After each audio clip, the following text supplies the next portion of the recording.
table on the rooftop. It's called it the draft round table. It does official at 2 in the morning. But Dave, what's the best part about being around kids like this for the whole week? Yeah, I mean, the camp is it's really valuable for the kids, but it's it's also good value for our entire staff. Everybody, you have an opportunity over not just over this camp, but year after year, to build a relationship, to get to know skill sets, to get to know personalities just a little bit. You can see that in the guys that have been here before. You see a little bit of that comfortability. So that's a big piece of it. Trying to convey messages of things, the skill sets that are important to us. And some of those foundational pieces, that's another great opportunity throughout the week. It's coming from our staff, Dan's staff, from Tammy and his staff. Everybody is on the same page, so it's a pretty good opportunity to be able to do that.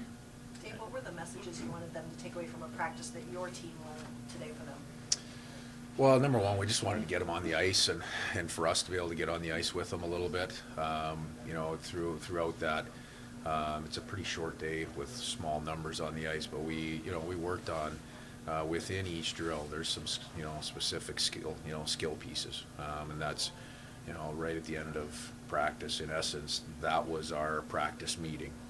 Just being able to sit on the ice for a few minutes and talk about some of the specific skill sets that they were just working on and the importance of that, and really just to convey to them that they're going to hear that repetitively throughout the week, throughout the year, anytime that they're in and around somebody on our staff. So for the forwards, it's a little bit different, right? It's about puck play, body positioning, ability to penetrate ice and create offense for defensemen. I mean, it's a little bit different. You start talking about body positioning and positioning with the puck, and just putting yourself in positions of strength, and and the big thing is just habits, right? It's repeating things. What are your first impressions on Edward Shaw? Yeah, I think this is probably the first time he's been on the ice since the end of his season, which I think is the case for a lot of kids out there. And he communicates pretty well, in terms of language. That barrier doesn't seem to be an issue. He communicates very well. He's upbeat. His skill set is very obvious, and that's I don't want to do too much evaluating out there. I mean, like I said, he's a special young player in terms of skill sets. Compared to last year, a couple of quizzes I'll ask you, but Shane Wright, obviously you know him pretty well at this point, but he and Jagger Purkis, they look a little different to you this year than they looked last year? Yeah, I think you see the comfortability, and they've been through this and a lot more. I'd put go ahead in that same category. I mean, there's several. I want to be careful about mentioning names, right? Because you can see it in the guys that are comfortable out there and have done it before, and you would expect that. I mean, they should be a step ahead, and that was the case out there today. With Shane, this is the first time you've had a chance to see him since he went off to the World Juniors and such. How do you sense he's kind of different through the different teams he's played with this year, coming back to you now? What do you see out of him? Yeah, I think that's a tough, again, I'll go back. I'm not really trying to evaluate. I see. I mean, Shane's always pretty comfortable with who he is, but you continue to grow and mature as you go through situations, through positive situations, through challenging situations, and really that's what we're looking for, not just in Shane, but in all of our players. And for sure, we do see that in Shane. You see those advancements, those steps forward in maturity on and off the ice. A little different structure, it seems like, to this development camp than what you did last year. What are you trying to do a little bit differently, and from a plan, and what are you trying to map out for these guys? That would be a great that conversation to be had with Tammy. I mean, I think he's done a tremendous job from start to finish this year in terms of the number of touches that he and his staff have been able to have with all of our players, with all of our prospects, the amount of time and effort and work that he's put in, and you see it in this development camp. This was our piece today. We had the opportunity to get out there with with these young guys. That was our piece of development camp. Now you're going to see a progression of skills work over the next couple of days, and ultimately you'll land in a good competitive day with with a little bit of small scrimmage, right? But you know, again, today, this is a new experience for guys. It's an experience they got to become comfortable with. When you come to training camp and try and make a hockey team, this is the group that you're going to be working towards, right? So they've got to come in and they've got to be ready to do that. So, like I said, it's a good two-way street for them to get on the ice with us and us to get on the ice with them. The rest of the week, we're trying to accomplish is allow everybody the opportunity to get better. Take information with them that they can use, that they can apply to continue to get better. Impress upon them how important it is to, to be part of and to fit into what the culture is here, and how important it is to be a competitive, good teammate. Dave, you have a couple of guest coaches with you this week from the NHLCA.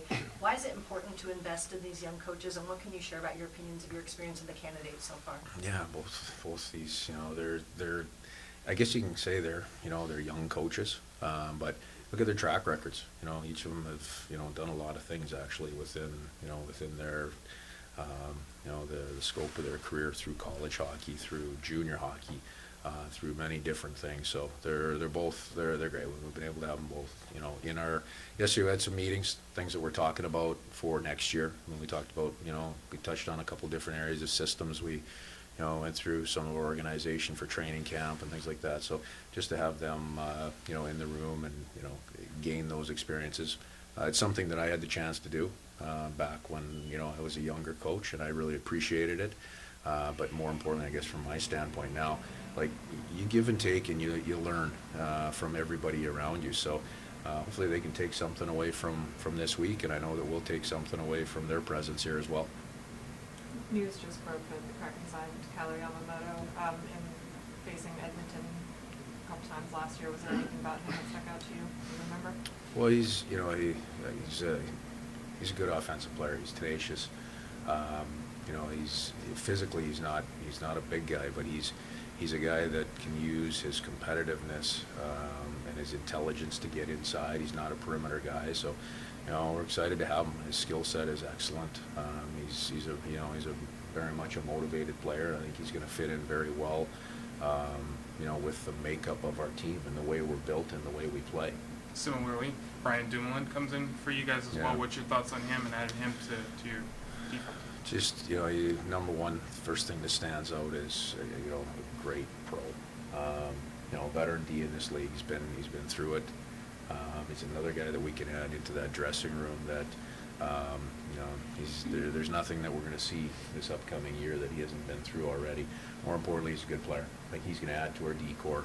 His skill sets fit very well with the makeup of our group. I don't want to jump to conclusions in terms of D pairings and things like that, but this is a guy that can, there's a couple pairings that I have in mind that I think he fits very well with. He's going to be, a big part of our PK. He's done that. He's very good at it. So there's a lot of elements of his game that he's going to bring here, and most importantly, just in talking with him in short conversation, he's excited to come here, and vice versa. We're excited to have him and add him to our mix. You got to see him a bit when you were coaching in Philadelphia, see him fairly often. What did you like about his game, or not like, I guess, at the time, having to play against him? Just what I talked about. I mean, he's a real sound, solid two-way defenseman. He takes care of his own end. He moves the puck. He empowers his partner to, if he's got a partner that's a little more offensively orientated and wants to get up ice. I mean, he's a guy that's he's sound, he's solid. Just very consistent in what he does. And I mentioned the special team side on the PK. That's going to be, I think that'll be a great element for him to bring. I think the way we, especially if you look at the way we kill penalties the second half of the year, I think that's going to be really suitable to his game. Donato, Susie, Sprong, and Geeky all signing with other teams. Can you just, what do they mean to this organization? Three of them starting out since day one, and what did you like about them, and what can you say about those four that help your team get to the heights they got? Yeah, good. I mean, you just mentioned those are good men that came in, did the work, grew as players, helped us to grow as an organization simultaneously, and now they're they have other opportunities, and we want them to go and do well. I appreciate those guys. They're all, I mean, there's some different characters and personalities there, but we had a pretty tight group. for sure over the last 12 months, but really over the last 24. We've had a pretty tight group in the room, and those guys are part of it. So nature of the business is, different opportunities are presented, and everybody's got to make, different decisions. Just like we're making good decisions for the organization, and that's number one, right? Is all the decisions from top to bottom that I'm sure if you'd ask Ron, it's all about what's best for the team and the organization, and individually, we want to see those guys also make good decisions and be successful. Dave, what do you appreciate having with Coachella's staff here and the work that Dan, Jessica, and Stu put in getting all the way to Game 7 of the Cup Finals? I can't believe they know what city they're in right now. They've been all over the place. What a year, what a run. You talk about culture and good dressing rooms and, a good group of guys, a tight-knit group of guys. Those guys played 100 games. They set a record for number of playoff games. And that's, I always say it's driven by the players, but, that staff, drove that group and led that group. So what a tremendous job they did. You can't ask for a better development opportunity for our young guys, and to have that successful culture in Coachella Valley, and really turn that area into a hockey community. What a great accomplishment. How important was it for you to see Joey Decord get back with you guys, to know that you've got 3 goaltenders under contract that you've had play for you and know what bring to the table? Yeah. And the year Joey had when he came up and played for you. Yeah, as well. that's, I guess, most important thing for me is that, Joey's earned the opportunity to do this. He's, through year one, he spent a little bit of time here, mixed results, but continued to work, continued, to put together good starts in the American League. This year, it's been a pretty good ride for him. But nothing about it is easy. He's had he had a really good regular season. When called upon to come up here, he did a good job. He came up. He was parts of big wins for us at key times. Under certain situations where you're under heat, you're under pressure, and he did a good job. And as importantly, he went right back there. As he left here, we just said, hey, you've got to go and continue doing what you're doing and stay ready. If we need you, we know you can play here. And he didn't miss a beat. He went down, had a hell of a playoff run, and I guess that's what I call earning it. Good. Thanks, Zach. Thanks, Dave. Okay, thank you. Zach. Thanks, guys. Any changes to the lineup? Happy tonight? 4th. Starting goalie.